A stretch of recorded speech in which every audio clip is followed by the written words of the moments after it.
നിങ്ങൾ തീർക്കാറുണ്ട് ഇങ്ങനൊക്കെ? ഇല്ല ആദ്യമായിട്ടാ? ട്രെയിലൊന്നും അറിയില്ല നമുക്ക്. അതിന്റെ അകത്തുള്ള ആളാണ് അവനെ ഞാനാണ് പഠിപ്പിച്ചത്. അതിൽ ഞാൻ കേറിക്കും. ഓ വന്നിരുന്നൊരു കരച്ചിലും. ട്രെയിലില്ല, നമ്മള് വഴി കണ്ടുപിടിച്ച് പോകണം. പെട്ടെന്ന് അച്ചീവ് ചെയ്യാൻ പറ്റത്തില്ലെന്നുള്ളതാണ് ഇതിന്റെ അകത്തുള്ള ഒരു നമ്മൾ ജീവിച്ചിരിക്കുന്ന സമയത്ത് എന്തെങ്കിലും ഇഷ്ടപ്പെട്ട കാര്യങ്ങൾ ചെയ്യണം. ഒരു കഞ്ചാവ് തോട്ടത്തിലൊക്കെ പോയി ഞങ്ങള് നിന്റെ കാഴ്ചപ്പാട് എന്താടേ പറയണേ. കരടി കൂടുതൽ ഈ വേംസ് ഒക്കെ കഴിക്കും. ചോദ്യങ്ങൾ ചോദിച്ചാൽ മാന്യമായിട്ടുള്ള ജീവിതം മറുപടി പണി പാളിയെന്ന് നിങ്ങൾക്ക് തോന്നി. പക്ഷെ തീർച്ചയായിട്ടും സമാധാനമാണ് പ്രധാനം. ഉണ്ടെങ്കിൽ വലിയ പാടാണ് ജീവിക്കാൻ.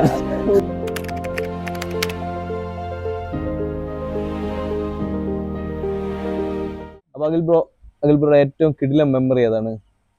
കിടിലൻ മെമ്മറി എന്ന് പറഞ്ഞാൽ എന്റെ മറക്കാൻ പറ്റാത്തത്, എപ്പോഴും ഇങ്ങനെ മനസ്സിൽ തന്നെ നിൽക്കുന്നത്. അതെന്റെ കൊച്ചിനെ ഞാൻ കയ്യിലെടുത്തത്.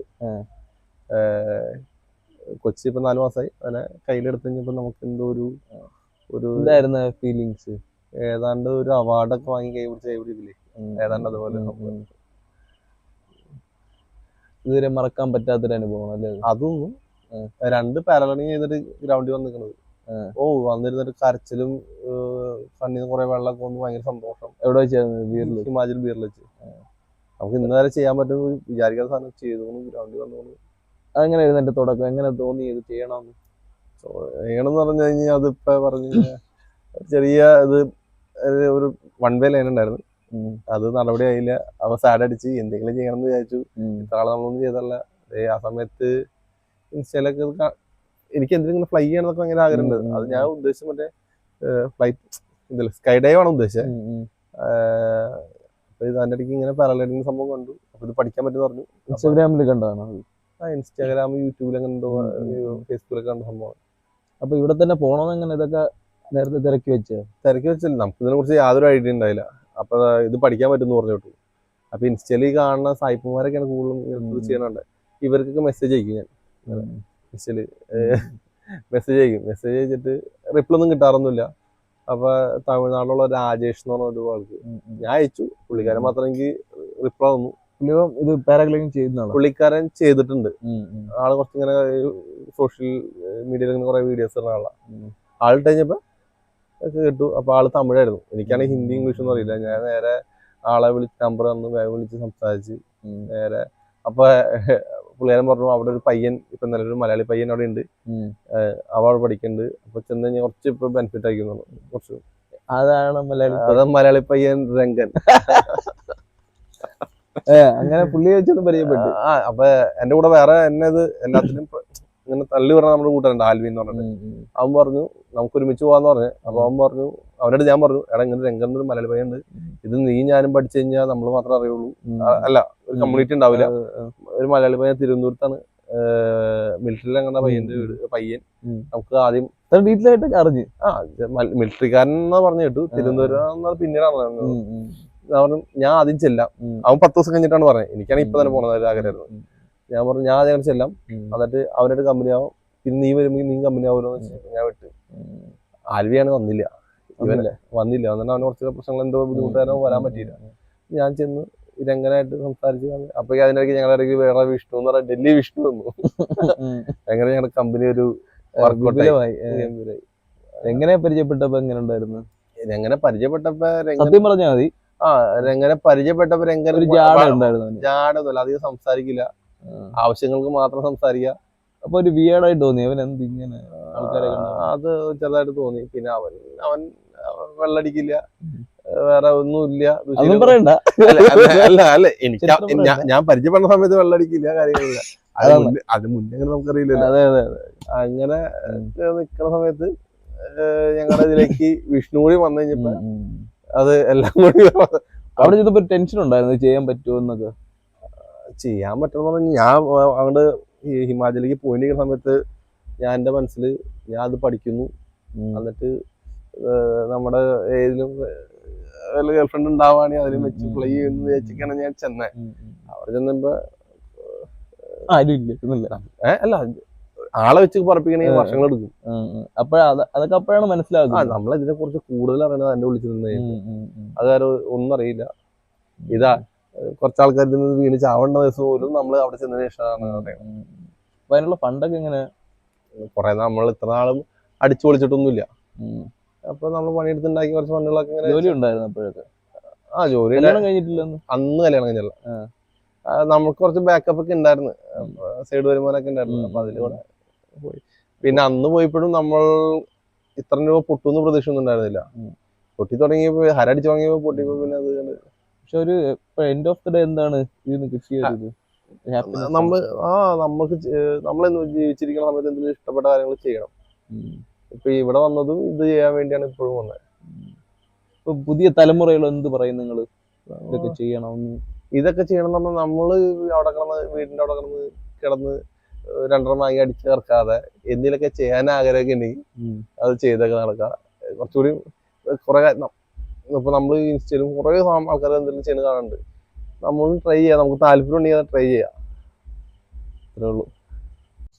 മറക്കാൻ പറ്റാത്തെന്ന്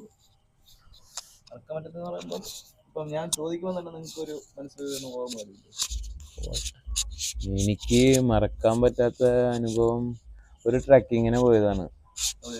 അത് കസോളിന്ന് എൻ്റെ ഒരു ഫ്രണ്ടിന്റെ അച്ഛൻ മരിച്ചിരുന്നു. അപ്പോൾ ആ ഫ്രണ്ടിനെ കൊണ്ടുവിടാൻ ഞാൻ കസോൾ വരെ വന്നതാണ്, ഞാനും വേറൊരു ഫ്രണ്ടായിട്ട്. അപ്പോൾ അവിടുന്ന് ഞങ്ങൾ ഇതേപോലെ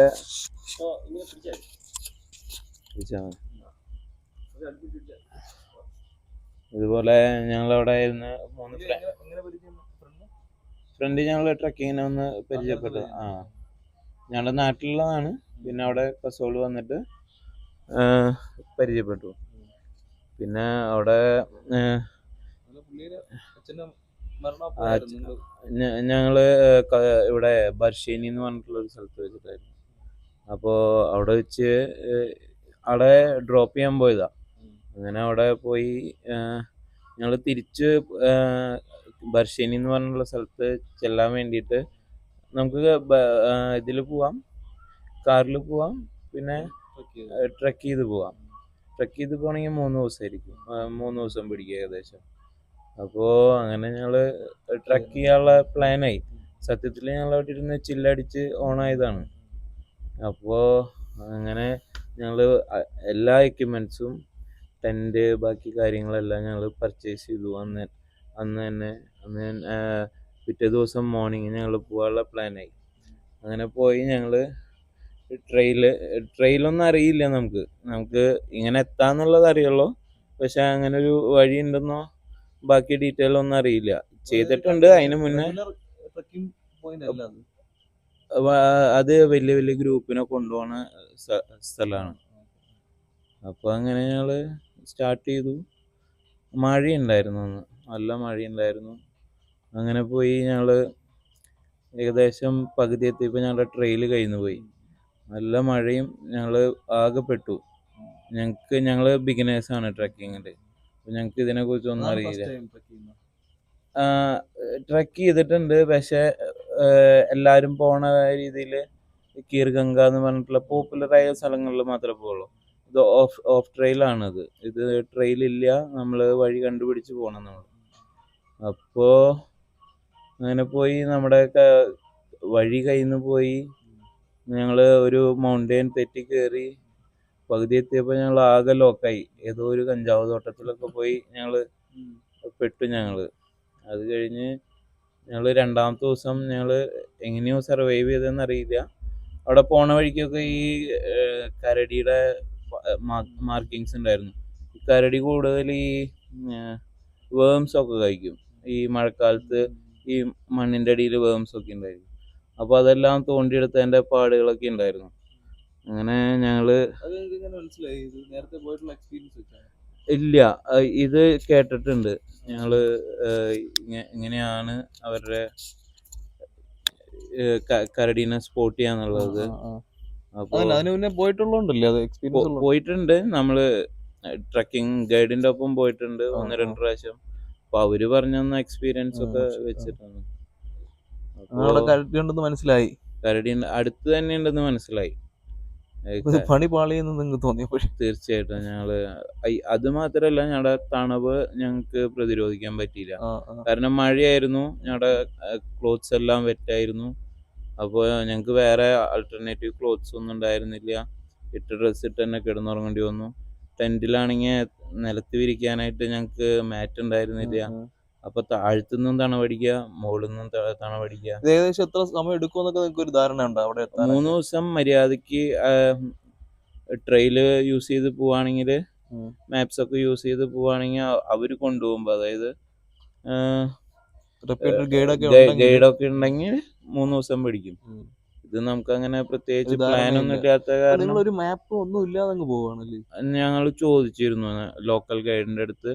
അപ്പോൾ അവർ ഇന്ന പോയിന്റ് പറഞ്ഞു തരും, ഇവിടെ എത്തിയിട്ട് അവിടെ അന്ന് സ്റ്റേ ചെയ്ത് പിറ്റേ ദിവസം പോകാനൊക്കെ. അങ്ങനെ നമുക്കൊരു ധാരണ ഉണ്ടായിരുന്നുള്ളൂ, പ്രത്യേകിച്ച് ഐഡിയ ഒന്നും ഉണ്ടായിരുന്നില്ല. അന്നത്തെ എടുത്തുചാട്ടമായിരുന്നു, നമുക്ക് അറിയണ്ടായിരുന്നില്ല. ഈ പോയിന്റ്സ് എന്ന് പറയുമ്പോൾ എന്താണ്, ആള് ഉള്ള പ്രദേശമാണത്, ആൾക്കാരൊക്കെ വസിക്കുന്ന ഒരു സ്ഥലം വരെ ഉണ്ടായിരുന്നു. പിന്നെ അങ്ങോട്ടില്ല. പിന്നെ അങ്ങോട്ട് കോൾഡ് ഡെസേർട്ടാണ്. കോൾഡ് ഡെസേർട്ട് എന്ന് പറഞ്ഞു കഴിഞ്ഞാൽ അതിന് മുകളിലേക്ക് മരങ്ങൾ ഉണ്ടാവില്ല, ഈ പുല്ല് മാത്രമേ ഉണ്ടാവുള്ളൂ. അപ്പോൾ അവിടെ നമുക്ക് വിറക് കിട്ടില്ല.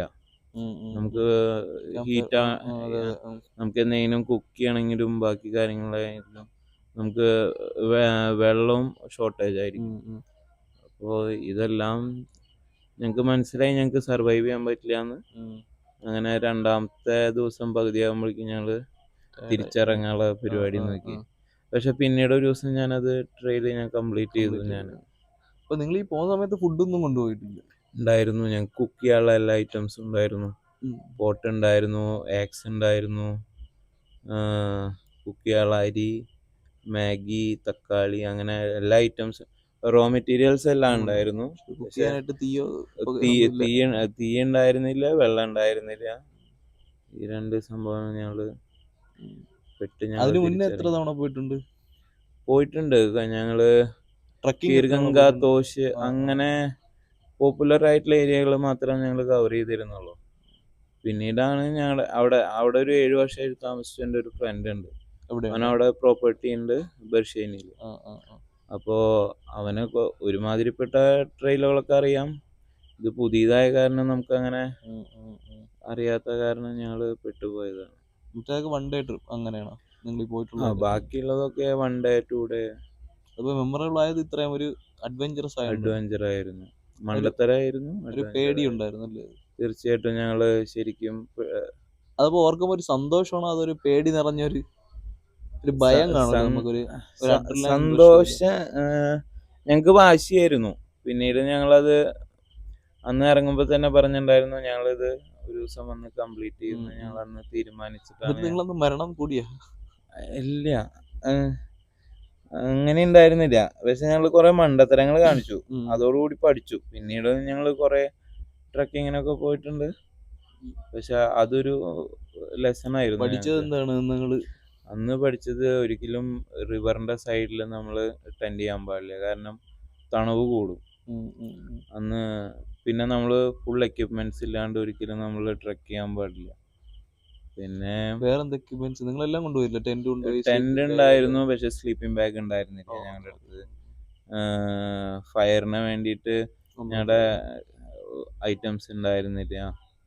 അങ്ങനെ ഇപ്പഴാണ് വേറെന്ത് ഐറ്റംസ് ഉണ്ട്? അങ്ങനെ ട്രക്കിംഗ് ഷൂ ഭയങ്കര ഇമ്പോർട്ടന്റ് ആണ്. ഫയർ ചെയ്യാൻ വേറെ എന്തുണ്ട്? നിങ്ങൾ ഈ ക്യാൻ കൊണ്ടുപോകും?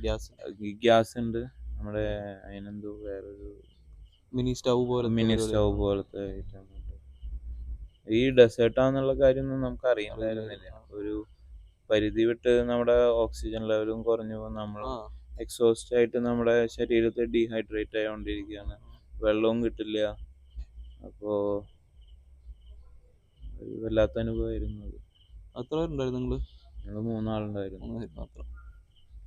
പേടിച്ചില്ല? പേടിച്ചു. ഞങ്ങള് ഒരു കഞ്ചാവ് തോട്ടത്തില് അവസാനം സത്യം അത് ഞങ്ങള് ചെന്നതും നിറച്ച് കുഞ്ഞു വലുതായിട്ടില്ല, കുറച്ച് അവരവിടെ ഇരുന്ന് അത് കൃഷി ചെയ്ത് ആശാക്കണ പ്രോസസ്സിന് വേണ്ടിയിട്ട് ഒരു ടെന്റ് പോലെ ഒരു സെറ്റപ്പ് ഇട്ടിട്ടുണ്ട്. അപ്പൊ അവിടെ ഒരു 2-3 മരം എടുക്കുന്നുണ്ടായിരുന്നു. എന്നിട്ട് അത് കത്തിച്ചിട്ടാണ് ആദ്യത്തെ ദിവസം ഞങ്ങൾ സർവൈവ്. അവിടെ ആരും ഇല്ല? അവിടെ ആരും ഇല്ല, ചെറിയ ചെടിയായോണ്ട് നോക്കാനൊന്നും ആരും ഇല്ല. അങ്ങനെ നിങ്ങൾ അവിടെയാണ് കുറെ ആൾ നിന്നത്? 2 ദിവസം? 2 ദിവസം അതോ ആദ്യത്തെ ദിവസം? ആദ്യത്തെ ദിവസം. രണ്ടാമത്തെ ദിവസം ഞങ്ങൾ ട്രക്ക് അപ്പൊ നിങ്ങൾക്ക് ഒരു പേടിയില്ല ഇവിടെ കയറുമ്പോ? എങ്ങാനും ആരെങ്കിലും വന്ന് ഇല്ല, വൈൽഡ് അനിമൽ എന്ന് പറയാൻ വേണ്ടിട്ട് ഇത് അല്ല, മാത്രമേ അല്ലെങ്കിൽ ഉള്ളൂ. ഇവരാരെങ്കിലും വന്നാൽ ഈ തോട്ടത്തിന്റെ നോട്ടക്കാരെങ്കിലും? ഇല്ല, അവരൊന്നും പറയില്ല. ഇത് ഇല്ല. അവര് ഇല്ലീഗൽ ആണല്ലോ. അതന്നെ, അപ്പൊ അവര് പറയേണ്ടതല്ലേ സത്യം പറഞ്ഞാൽ? നിങ്ങൾ ഇല്ലല്ലോ. അങ്ങനെ അവരെ സ്പോട്ട് ചെയ്ത് കൊടുക്കും. ഇത് ട്രക്കിംഗ് റൂട്ടാണ്, പക്ഷെ ഇത് കുറച്ച് മാറിയിട്ടാണ്. ഞങ്ങളുടെ ട്രെയിൽ തെറ്റിയ കാരണമാണ് ഞങ്ങൾ ഇവിടെ വന്ന് പെട്ടത്. പക്ഷെ അവരങ്ങനെ സ്പോട്ട് ചെയ്യാൻ പറ്റുന്ന ഏരിയയിലല്ല. അവരെങ്ങാനും ഉണ്ടെങ്കിൽ തന്നെ നമുക്ക് ഗൈഡ് ചെയ്യുന്നല്ലാണ്ട് ഇങ്ങനെയല്ല. ബുദ്ധിമുട്ടുണ്ടാക്കൂല നമുക്ക്? ഇല്ല ഇല്ല, ഒരിക്കലും ഇല്ല. ഹിമാചലി ഉത്തരാഖണ്ഡ് ആൾക്കാരൊക്കെ ഭയങ്കര വെൽക്കമിങ് ആണ് ടൂറിസത്തിന്റെ കാര്യത്തിൽ. കഞ്ചാവ് കൃഷിക്കാരായാലും മനുഷ്യത്വമുള്ളവരാണ്. കരാട്ടയിലെ ഒരു കിലാടിയാണ്, പിന്നെ പാരാഗ്ലൈഡിങ്, അങ്ങനെ പല എക്സ്ട്രാ കരിക്കുലർ ആക്ടിവിറ്റീസ് ഉള്ള പുള്ളിയാണ്. അല്ലെങ്കിൽ അതിന്റെ സ്കൂൾ മെമ്മറി പറയുന്നത്, സ്കൂളിൽ നിനക്ക് മറക്കാൻ പറ്റാത്ത എന്തെങ്കിലും എക്സ്പീരിയൻസ് ഉണ്ടോ? അതാ സ്കൂളിൽ എത്താണ് നിന്നെ എന്നും സ്കൂളിലേക്ക് ആകർഷിച്ചൊരു വസ്തുവാണോ അല്ലേ? എന്നും സ്കൂളിലേക്ക് പോകണം എന്ന് നിന്നെ തോന്നിപ്പിച്ചു? എനിക്ക് അങ്ങനെ ഒരു തോന്നലേ ഉണ്ടായിട്ടില്ല. എന്നും സ്കൂളിലേക്ക് പോകണം എന്നുള്ളൊരു തോന്നലുണ്ടായിട്ടില്ല. എന്നിട്ട് പോയിട്ടുണ്ടല്ലേ? അത് അങ്ങനത്തെ ഒരു സിസ്റ്റത്തിലാണല്ലോ നമ്മള്. യൂത്ത് ഫെസ്റ്റിവലൊക്കെ ആകുമ്പോൾ മാത്രം നമുക്ക് സന്തോഷമാണ്. എനിക്ക് ഈ കൂടുതൽ ഈ പ്രാക്ടീസ് ചെയ്തിട്ട് ഇതിന്റെ റിസൾട്ട് ഉണ്ടാക്കുക എന്നുള്ളൊരു സന്തോഷമുള്ള ഒരു കാര്യമാണ്. കോമ്പീറ്റ് ചെയ്യുക. അത് കരാട്ടേന്ന് കിട്ടിയൊരു കരാട്ടേന്ന് കിട്ടിയതാണോ അതോ കരാട്ടയിലും അത് ഉപയോഗിക്കുന്നതാണോ കണ്ടുകൂടാ. കരാട്ടയിൽ വന്നപ്പോഴും അങ്ങനത്തെ ഒരു ഫീൽ ഉണ്ട്. അന്നോട്ടേ കരാട്ട ഇല്ലേ? അന്നോട്ട് കരാട്ട ഉണ്ട്. ഇവിടെ സ്കൂളിൽ വെച്ച് ഇത് പ്രാക്ടീസ് ചെയ്യുന്നത് കലോത്സവത്തിന്, മറ്റേ യൂത്ത് ഫെസ്റ്റ്, മറ്റേ ഇതൊക്കെ പുരക്കളി, അതൊക്കെ. പുരക്കളി, പരിചമുട്ട്, വട്ടപ്പാട്ട്. പുരക്കളിയിൽ നിന്ന് കിട്ടിയ സുഹൃത്തുക്കൾ മറക്കാൻ പറ്റാത്ത സുഹൃത്തുക്കൾ. അതെ അതെ. അല്ല, നമ്മളൊരു ഫിസിക്കൽ ആക്ടിവിറ്റി ചെയ്തിട്ട് കിട്ടുന്ന ഒരു സുഹൃത്ത് ബന്ധം എന്ന് പറയുന്നത്, പ്രത്യേകിച്ച് ഇങ്ങനെ ഒരു ഗ്രൂപ്പ് ഐറ്റം ആകുമ്പോൾ ടൈമിങ് ആയാലും നമ്മള് സഹകരിച്ചല്ലേ പറ്റുള്ളൂ. അപ്പൊ ആ ഒരു കോർഡിനേഷൻ, അവരെ സപ്പോർട്ട് ചെയ്യുന്നതിലൊക്കെ രംഗൻ പിന്നെ ഉണ്ട്. അതിൻ്റെ അകത്തുള്ള ആളാണ്. അവനെ ഞാനാണ് പഠിപ്പിച്ചത്. അതിൽ ഞാൻ കേൾക്കുന്നു. അത് കഴിഞ്ഞിട്ട് പിന്നെ എന്നിട്ട് നമ്മള് സ്റ്റേറ്റില് പാലക്കാട് പോയി നമ്മള്. അതൊരു നല്ലൊരു സെക്കൻഡ് അല്ല, എ കിട്ടി നമുക്ക്. പരിചയമുട്ടിനാണ് എനിക്കാണ് സെക്കൻഡ് കിട്ടിയത്. അന്ന് പരിചയമുട്ടൊന്നും സ്റ്റേറ്റ് കണ്ടിട്ടില്ല. എങ്ങനെ കൂടെ പഠിച്ചവര് ഇന്റർവ്യൂ ചെയ്യുമ്പോൾ സത്യം പരിചയമുട്ട് നമുക്ക് സ്റ്റേറ്റ് സെക്കൻഡ് ഉണ്ടായിരുന്നു. ഇത് കാണുന്ന പ്രേക്ഷകർക്ക് അറിയാലോ, മോനു. എനിക്കൊന്ന് HS വിഭാഗമായിരിക്കും. അതെ, HS വിഭാഗം. നമ്മള് HSSS. അതെ അതെ അതെ, +1 +2 ആണ്. അതെ. ഈ പുതിയ തലമുറയ്ക്ക് എന്താണ് നിനക്ക് നൽകാനുള്ള ഒരു ഉപദേശം? നീ അതിന് ആളല്ല, എന്നാലും ഞാൻ ചോദിക്കുന്നു. പുതിയ തലമുറയ്ക്ക് ഉപദേശങ്ങളുടെ ആവശ്യമില്ലെന്നാണ് എനിക്ക് തോന്നുന്നത്.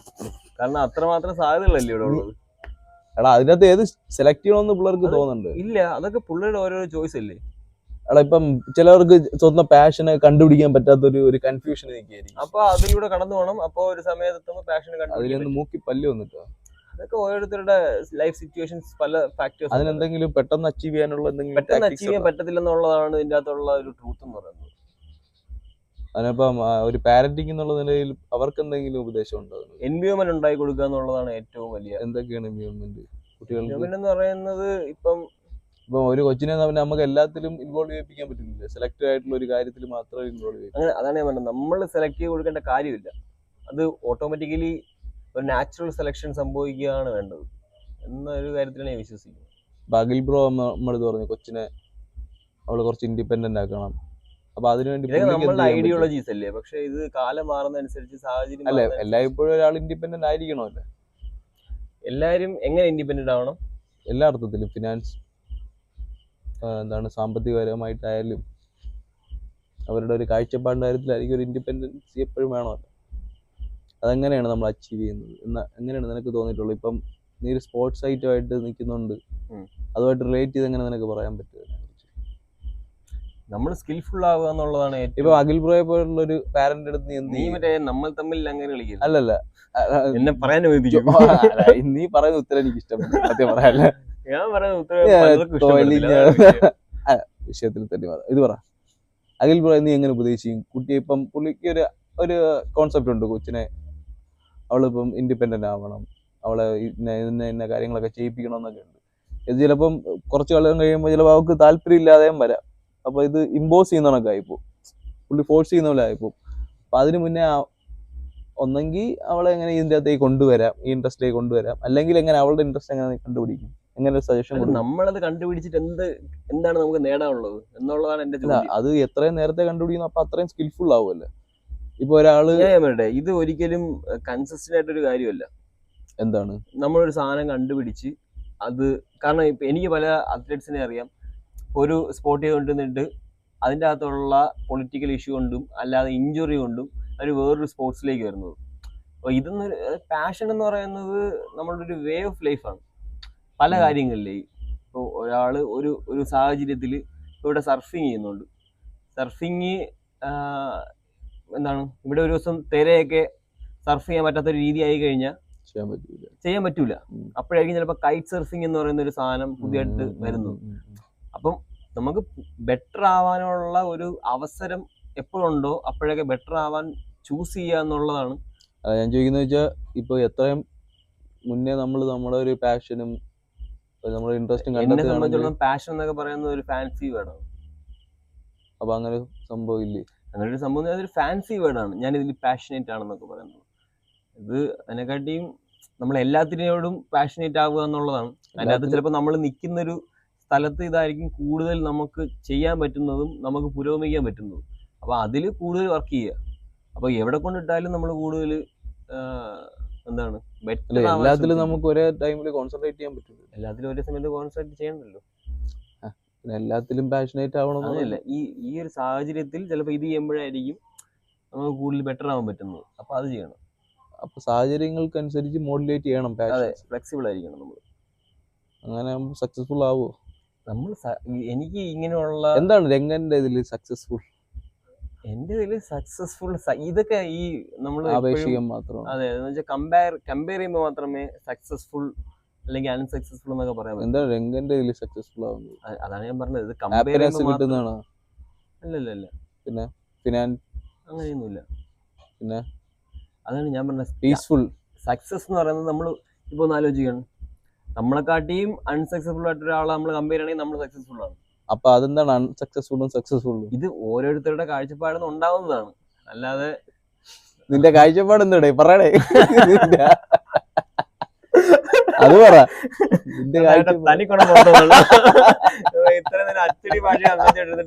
അല്ല അത് പറ. നമുക്കൊരു കാഴ്ചപ്പാട് കാണുമല്ലോ ഇപ്പം. അതാണ് ഞാൻ പറഞ്ഞത്. ഇതെല്ലാം ഒരു കമ്പാരിസന്റെ പുറത്ത് മാത്രമാണ് എല്ലാവരും പറയുന്നത്. ഞാൻ അതിലൊന്നും വിശ്വസിക്കുന്നില്ല. അപ്പൊ ഒരു സക്സസ്ഫുൾ ആണെന്ന് പറയുന്നതില് ഫിനാൻഷ്യൽ ബാക്കപ്പ് വേണ്ടേ? ഇത് നമ്മളെ പൈസ നമുക്ക് വേണം ജീവിക്കാൻ, അത് വേണം. അപ്പൊ അതുണ്ടാക്കുന്ന ഒരു സക്സസ് അല്ലേ? അതാണ് പറഞ്ഞത്. ഇതെല്ലാം കമ്പാരിറ്റീവ്ലി മാത്രമേ നമുക്ക് സംസാരിക്കാൻ പറ്റുള്ളൂ. അല്ല, ഞാൻ പറഞ്ഞത് മനസ്സിലായ?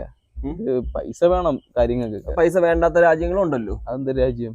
പല രാജ്യങ്ങളിലും വളരെ എന്താണ് ജീവിക്കാൻ വേണ്ടിയുള്ള പൈസ ഗവൺമെന്റ്. അല്ല, ഞാൻ പറയുന്നത് ഇപ്പൊ നമുക്ക് എല്ലാവർക്കും അങ്ങനെ ആക്സസ് ചെയ്യാൻ പറ്റൂലല്ലോ പല രാജ്യങ്ങളിൽ പോവുക.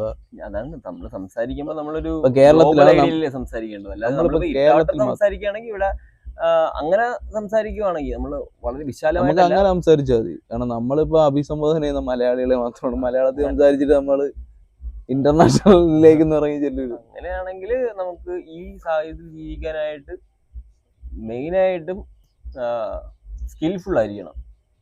എന്ത് സ്കിൽഫുൾ? എന്താണോ നമ്മൾ ചെയ്യുന്നത്. ഇപ്പം മെയിനായിട്ട് എന്താണ്, എന്തെങ്കിലും ഒരു തൊഴിൽ അറിഞ്ഞിരിക്കണം ചെയ്യാനായിട്ട്. എന്തെങ്കിലും ഒരു തൊഴിൽ. അതിപ്പം നമ്മൾ ക്യാമറ എടുക്കുന്ന അതാണെങ്കിൽ ഒരു സ്കില്ലാണല്ലോ. എന്തെങ്കിലും ഒരു തൊഴിൽ മേഖലയിൽ നമ്മൾ ഗവൺമെന്റ് ജോലി തന്നെ വേണ്ടെന്നാണ് രംഗന്റെ. നീ പെട്ടെന്ന് സബ്ജക്ട് മാറ്റും. അല്ല, അത് പറയണമല്ലോ, ഇതെല്ലാം റിലേറ്റഡ്. ഗവൺമെന്റ് ജോലി താല്പര്യമുള്ളവർ ഗവൺമെന്റ് ജോലി ചെയ്യുക. അത് തന്നെ വേണമെന്നില്ല. ഓരോരുത്തരുടെയും ഡിപ്പെൻഡ് ചെയ്തല്ലേ ഇരിക്കുന്നത്. എങ്ങനെയാണ് നമ്മളൊരു സ്റ്റീരിയോ ടൈപ്പ് ആവണമെന്നില്ലല്ലോ. നീ എന്ത് CRPF ജോലി വിട്ടത്? എനിക്ക് അവിടുത്തെ ഒരു എൻവയോൺമെന്റ് എന്നെ ബെറ്റർ ആക്കുന്നില്ലെന്ന് എനിക്ക് തോന്നി. മാന്യമായിട്ടുള്ള ചോദ്യങ്ങൾ ചോദിച്ചാൽ മാന്യമായിട്ടുള്ള രീതിയിൽ മറുപടി. നീ എന്തിനാണ് ചോദിക്കാൻ പോണം? നീ തോന്നിയ ദിവസങ്ങൾ ചോദിക്കരുങ്ക. നീ എന്റെ സ്കൂളിൽ അതൊന്നും ചോദിക്കരുത്. ഇല്ല, നല്ല നല്ല കാര്യങ്ങൾ മാത്രം. എനിക്ക് മെമ്മറീസ് ഓർമ്മ വരാന്ന് വെച്ചാൽ മെമ്മറീസ് അല്ലല്ലോ ഞാൻ ചോദിക്കുന്നത്. നീ അതിന് പ്രിപ്പയർ ആയല്ലോ. അപ്പൊ അത് ചോദിച്ചിട്ട് കാര്യമില്ല. Very good. നാച്ചുറൽ ആയിട്ടുള്ള കാര്യങ്ങളല്ല. എനിക്ക് ഓർമ്മ. ജീവിതം ഇപ്പം നമ്മൾ ജനിച്ചു പോയല്ലോ, എന്തായാലും ജീവിച്ചേ പറ്റുള്ളൂ. നല്ല ചോദ്യം. ജനിച്ചു പോയി, അപ്പൊ ഇനി എന്തായാലും ജീവിച്ചേ പറ്റുള്ളൂ. അപ്പോൾ അത് ഇത്രയും നാൾ ജീവിച്ചു, ഇനിയും ജീവിക്കണം.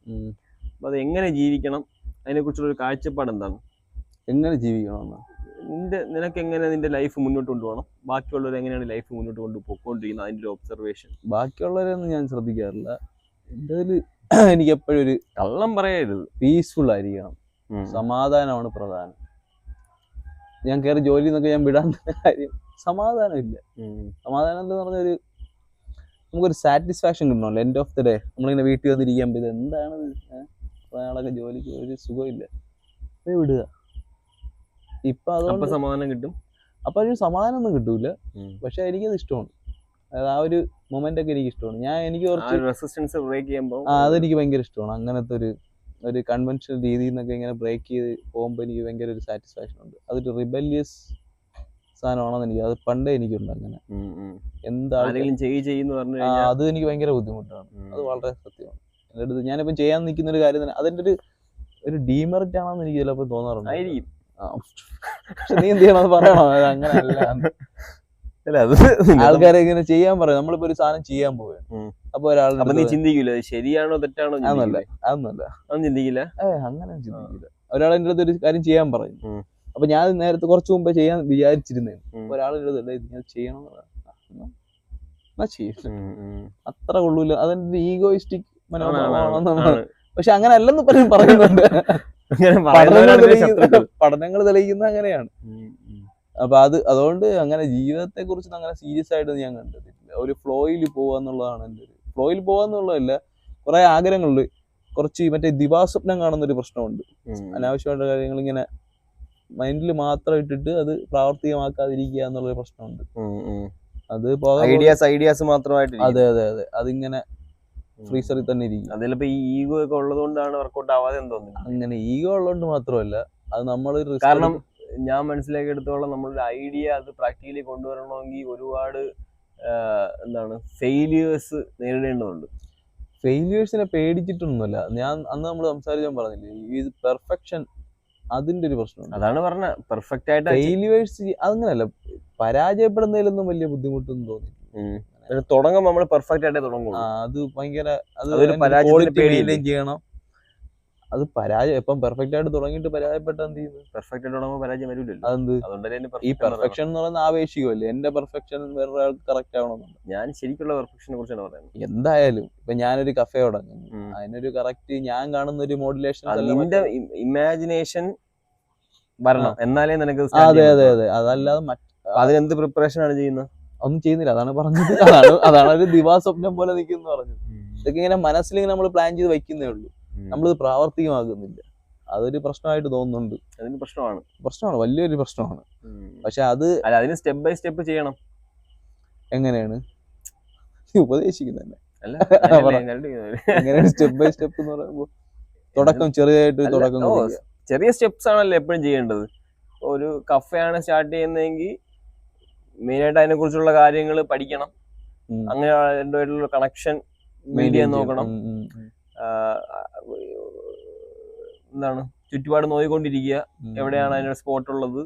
അപ്പൊ ഇങ്ങനെയുള്ള സാധനങ്ങൾ, പിന്നെ ഇതിന്റെ ഒരു ഫണ്ട് ജനറേറ്റ് ചെയ്യാനുള്ള സാധനം, അങ്ങനെ ഇങ്ങനെ വർക്ക് ചെയ്തുകൊണ്ടിരിക്കുമ്പോ ഇപ്പൊ ഡെയിലി വർക്കല്ലേ, ഡെയിലി വർക്ക് ഒരു ദിവസം ഈ സാധനം കാണും. അതെ അതെ അതെ, അതിന് കഷ്ടപ്പെടാൻ മുതിരാത്തതും കൂടെ ഒരു പ്രശ്നമാണെന്ന് അറിഞ്ഞുകൂടാ. വിയർക്കുന്ന രസമുണ്ട് അതിന്. വിയർക്കുന്ന അസുഖം ഉണ്ടെങ്കിൽ വലിയ പാടാണ് ജീവിക്കാൻ, പ്രത്യേകിച്ച് കേരളത്തിലല്ലേ. കാരണം എനിക്ക് ഈ സ്പോർട്സ് കരാട്ടെ ചെയ്യുന്നുണ്ട്, എല്ലാവരും ഈ ജയിക്കണം, മെഡൽ അടിക്കണം എന്നുള്ള ആഗ്രഹം എല്ലാവർക്കും ഉണ്ട്. അതില്ലാത്ത ആരുമില്ല. ഈ ജയിക്കണമെന്നേ ഉള്ളൂ, തോക്കണമെന്നുള്ള ആഗ്രഹമേ ഇല്ല. പക്ഷെ ഇതിനുവേണ്ടി വർക്ക് ചെയ്യുന്നില്ല. ഏതാണ് ജയം കൊണ്ടുവരാൻ വേണ്ടി. കാരണം ഇതിന്റെ ജയം എന്ന് പറയുന്നത് സംഭവിക്കണമെങ്കിൽ ഇതിന്റെ പിന്നിൽ കുറെ കാര്യങ്ങളുണ്ട്. അപ്പോഴും ജയം അങ്ങ് സംഭവിക്കുകയാണ്. അല്ല അവിടെ പോയി അങ്ങ് ജയിക്കുക എന്ന് പറയുന്നത് സത്യം പറഞ്ഞാൽ ഈ പറയുന്ന ദിവാസ്വപ്നം കാണുന്ന ഒരു പരിപാടിയാണ്. നമ്മളിപ്പോ ഒരു ബിസിനസ് ഒക്കെ ചെയ്യുമ്പോഴേ നമ്മൾ ഈ സ്പോർട്സ് ചെയ്യുന്ന പോലെ ഇതിപ്പോ ഒരാളെ അടിച്ച് അയാൾ തിരിച്ചടിച്ചത് അവിടെ ഒരു തോൽവി. ബിസിനസ് ചെയ്യുന്നത് സെയിം സ്ട്രാറ്റജി. അതിന്റെ ഇപ്പൊ നമുക്ക് ഇത്രയും ഫണ്ട് നമ്മൾ ഇൻവെസ്റ്റ് ചെയ്യുന്നു, ഒരു വലിയ കടക്കടിയില്ല, മറ്റതൊരു മാനസികമായിട്ടുള്ള ഒരു പിരിമുറുക്കം ഉണ്ടാവും. ഒരിക്കലും അല്ല. ഈ ഒരു സ്പോർട്സിൽ നമ്മളിപ്പോ ഒരു വർഷം ട്രെയിൻ ചെയ്യുന്നതിന് എത്ര എക്സ്പെൻസ് ഉണ്ടെന്നാണ് വിചാരം? ഇതിന്റെ ഡയറ്റ്, നമ്മൾ ജിമ്മിൽ പോകണം, അതിന്റെ ഫീസ്, ട്രെയിനിങ് എക്യുപ്മെന്റ്സ്, കരാട്ടെ ഡ്രസ്സിനൊക്കെ തന്നെ 30,000-40,000 രൂപയാണ്. എക്യുപ്മെന്റ്സിന് വേറെ, ഇത് ചിലപ്പോൾ ഒരു ടൂർണമെന്റ് ആകുമ്പോൾ ഒരുത്ത വലിച്ചു കീറും, പിന്നെ ട്രെയിനിങ് ഫീസ്, എൻട്രി ഫീസ്, ഇതിന്റെ ട്രാവൽ എക്സ്പെൻസ്, അക്കോമഡേഷൻ എക്സ്പെൻസ്, ഇതെല്ലാം കൂടെ ആവുമ്പോൾ നല്ലൊരു തുകയാവും. ഇതിന്റെ എല്ലാം കൂടെ ആകുമ്പം പിന്നെ നമുക്ക് ഇത് ചെയ്യുമ്പോൾ പിന്നെ വേറെ ജോലിക്ക് ഒരുപാടൊക്കെ പോകാനും ബുദ്ധിമുട്ടാണ്. കാരണം ഇത്രയും ഹെവി വർക്കൗട്ട് ചെയ്യുമ്പം റെസ്റ്റ് എടുക്കണം, പ്രോപ്പറായിട്ട് റിക്കവർ ആവണം. അപ്പം ഇത് ചിലവുള്ളൊരു പരിപാടിയാണ്, അല്ല ഇതൊരു ഇൻവെസ്റ്റ്മെന്റ് ആണ്. എന്താണ് റിട്ടേൺ കിട്ടുന്നതെന്ന് വെച്ചാൽ, റിട്ടേൺ കിട്ടുന്നതെന്ന് വെച്ചാൽ ഇപ്പം റൊണാൾഡോ, മെസ്സി, ഇനിയൊന്നും പറയണ്ടല്ലോ, വേറെ ഇതില്ലല്ലോ. സത്യം നല്ലൊരു അതെ, സ്പോർട്സ് കരിയർ ഇന്ത്യയിലൊക്കെ ഒരു ശരിയാണ്. ഇന്ത്യയില് ക്രിക്കറ്റ് മാത്രമാണ് സത്യം പറഞ്ഞ ഈ ഒരു സ്പോർട്സ് കരിയറിൽ പിന്നെ വിരലെണ്ണാവുന്ന ആളുകൾക്ക് മാത്രമല്ലേ ഉള്ളൂ. ഇപ്പൊ സുനിൽ ഛേത്രി, പിന്നെ പിന്നെന്തേരി ഛേത്രി, ഇങ്ങനെ ലീഗുണ്ട് സ്പോർട്ട് കറക്ഷൻ. പിന്നെ ഇപ്പൊ ഈ ഗുസ്തി കയറി വരുന്നുണ്ട്, പയ്യെ അത് ഡെവലപ്പ് ആയിക്കൊണ്ടിരിക്കുകയാണ്. ഇവിടെ കൈ കഴിക്കുന്നുണ്ട്. അതെ, അതിൽ നിന്ന് വിരമിക്കാം നമുക്ക്. വേറെ എന്താണ് പറയാനുള്ള? വേറെ നീ ചോദ്യം മുഖം കണ്ടറിയാൻ കള്ളം പറയാൻ വേണ്ടിയിരിക്കുന്നത്, അതുകൊണ്ട് തന്നെ ചോദിക്കാനായിട്ട് എനിക്കൊരു ഞാൻ എപ്പോഴും മനസ്സ് തുറന്നേ സംസാരിക്കാറുള്ളൂ. മനസ്സങ്ങ് തുറക്കും ഞാൻ. ഈ ലോകത്തിന് വേണ്ടി എന്താണ് നിനക്ക് സംഭാവന ചെയ്യാൻ ഉള്ളത്? എന്റെ ഐഡിയാസ് ആൻഡ് മൈ ഐഡിയാസ് നിന്റെ മൈൻഡല്ലേ ഉള്ളൂ. ലോകത്തിന് വേണ്ടി ഷെയർ ചെയ്യാൻ എന്തുണ്ട്? എന്റെ ഒപ്പീനിയൻസ്, എന്റെ കോൺട്രിബ്യൂഷൻസ് ഇപ്പൊ ഭാവിയിൽ വരും. ഫ്യൂച്ചറിസ്റ്റിക് ആയിട്ടുള്ള ചില ഐഡിയാസേ ഉള്ളൂ. പ്രാവർത്തികമാകാൻ ഐഡിയാസ് ഇപ്പൊ ഇത് സംസാരിക്കുമ്പോഴാണ് ഇതിനകത്ത് കേൾക്കെങ്കിലും അതെ അല്ല, അത് ഭാവിയിൽ വരും.